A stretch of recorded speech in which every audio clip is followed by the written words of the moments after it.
Welcome back to Get Down to Business. I'm super excited for this conversation because I'm joined by a leading expert with over 25 years of experience at the intersection of technology, strategy, and innovation. Our guest is Nicolas Darveau-Garneau, or Nick, I'm just going to call you Nick, who previously served as the chief evangelist at Google, where he partnered with the C-suites of over 1,000 top global customers to accelerate their digital transformation initiatives.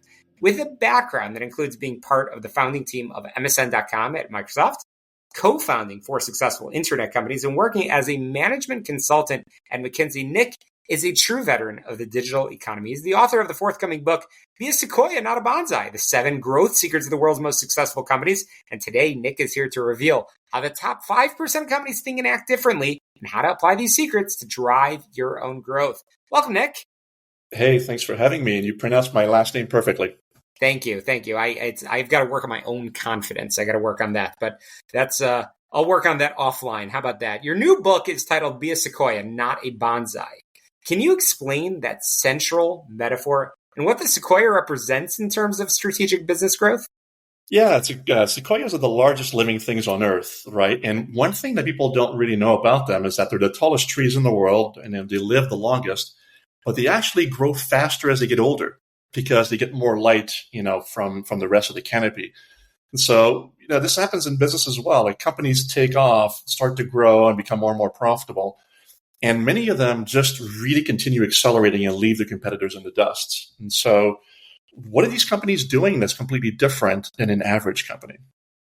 Very, very interesting, and so much to learn over there. I mentioned in the show intro that you served as the chief evangelist at Google. And during your time there, you advised over 1,000 top global CEOs. What is the single most significant mistake that holds back the 95% of companies from achieving the growth seen by the top 5%? Yeah, so surprisingly enough, I would sit, in Mountain View at Google's headquarters, and we'd have our top advertisers in the world come in, meet these extraordinary, companies. And the CEO would talk about how, typically the 3 priorities would be: we want to delight customers, we want our brand to be loved and well known, and we want to maximize profitability, right? 3 things that businesses should think about. And then you start digging a little bit and you ask like the chief marketing officer, like, what are you working on? And you get the chief product officer, what are you working on? And typically 90% of the time or more, it would have nothing to do with profitability or delighting customers more. And so the number one secret in the book is, you should try to maximize profitability while delighting customers. That makes sense. Nick, this is powerful advice. You have deep expertise in AI and digital transformation. These are hot topics right now. What's one clear, actionable strategy that a small business, an entrepreneur, can implement today to start leveraging AI without a massive technology rollout? Yeah, call Facebook, call Google, and tell them you want to make more money and invest in digital marketing using AI, and tell these AI systems that, Google and Facebook and others have really optimized really well, that you'd just like to, be more profitable. So I'll give you a quick example. We were working with St. Jude's Children's Hospital on an extraordinary nonprofit that raises, back then over $1 billion a year, and most of that comes from small donors. And they were advertising on Google, right? If you put $1 into marketing and you raise more than $1, you've kind of created this donating machine that's cash flow positive. And we suggested to them that they change their KPI to like maximum net donations. Like, how much do we raise in donations from Google advertising minus how much do we invest? And making that one change increased donations by 46% a year, right? So you don't have to do anything fancy with AI. You just have to use the existing AI systems that the marketing companies like Google and Facebook have invented. But you got to ask them to do the right thing, which is to make you more money, as opposed to finding you more leads at the lowest cost per lead or increasing some other metric. Ask them the right thing to do, which is maximizing your profitability. Absolutely. You teach a course on AI in the boardroom. For business owners, what's the single most critical governance question that they should be asking about AI right now to ensure both growth but also ethical compliance?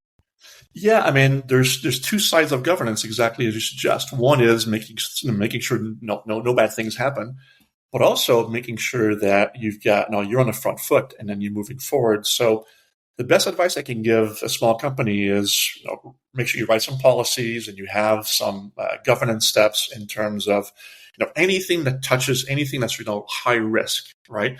And there's a definition of that that you can find online. If you're using AI for recruiting, for example, or to decide if somebody's getting a loan or not, you're really going into a very different direction than if you're just using it for marketing purposes, for example. And so put your policies in place, number one, and make sure that nothing bad happens. And get started. Don't wait for perfect data. Don't wait for the stars to align, right? Find some use cases in your industry that have already happened, already been successful, that are not risky, and copy, right? And then find another use case and another use case. And then eventually you'll get to more complex use cases and eventually more risky use cases. But do not wait for the perfect data. Do not wait for perfect policies. Just get started today. 100%. Again, Nick, this is great advice. I know, lastly, before we cut the break, I know you've worked at both McKinsey and as a senior equity analyst on Wall Street. So how do you advise companies to balance the need for long-term Sequoia-like growth with the short-term pressures of the market?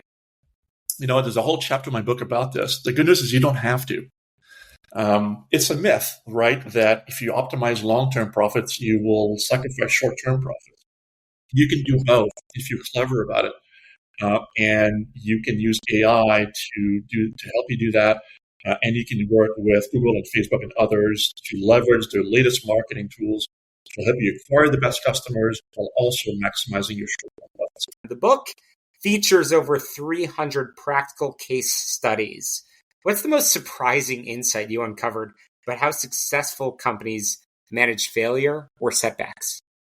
That's the great question. And I think the most important thing there is the best companies in the world actually love failure. They just test so many things, right? Imagine doing 10,000 tests a month and failing 90% of the time.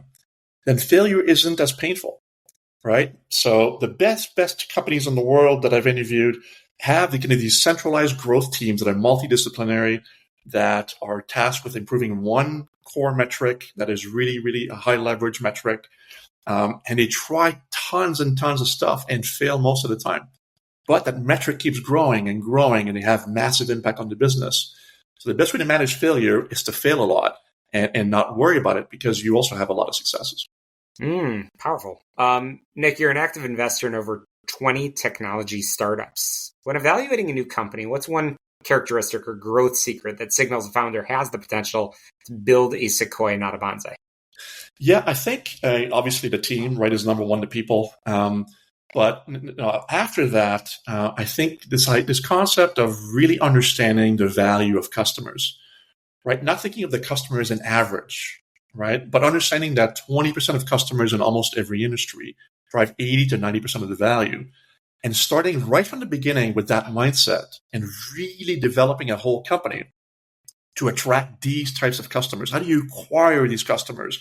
What do they want, right? How do you then create a system to develop these customers and make them even more valuable over time? So, CEOs don't think about averages. We think about, those very unique best customers.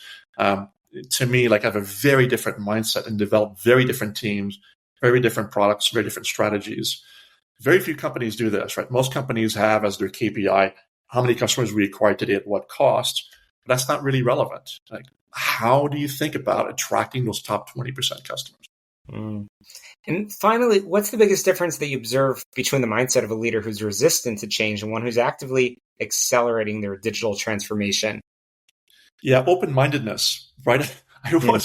It's amazing the difference between a CEO who will say hey, I know the answer to this, and I know it in my gut, and through past experience, right? But the world is changing very quickly. And some CEOs are hey, this is an idea. I'm not fully sure. How can we test it really, really quickly? So the whole this testing mindset is much more powerful than this kind of intuition mindset. And so the best companies develop these systems to test really quickly and are very, very open to new ideas. Absolutely. Well, Nick, I've really enjoyed the conversation. You've got so much more to share, which I know you share much of it in the book. So let's get our listeners over to Amazon or wherever they could find this great read. How can they find it, and how can they get in touch with you? Yeah, they can go to Amazon, right? And I think just the most important thing to know about the book is that there's 7 growth principles in there from the best companies, but any company can apply them. There's a step-by-step set of processes in the book that explain exactly how to do it.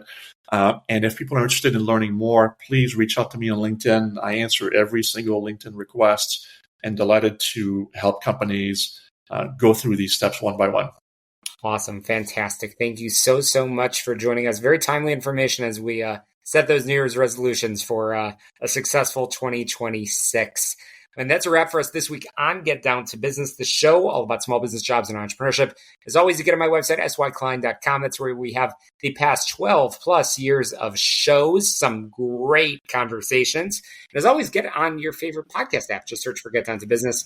But friends, make sure you subscribe, rate, review, and share so you don't miss a single episode. And maybe a colleague, maybe a friend can do the same.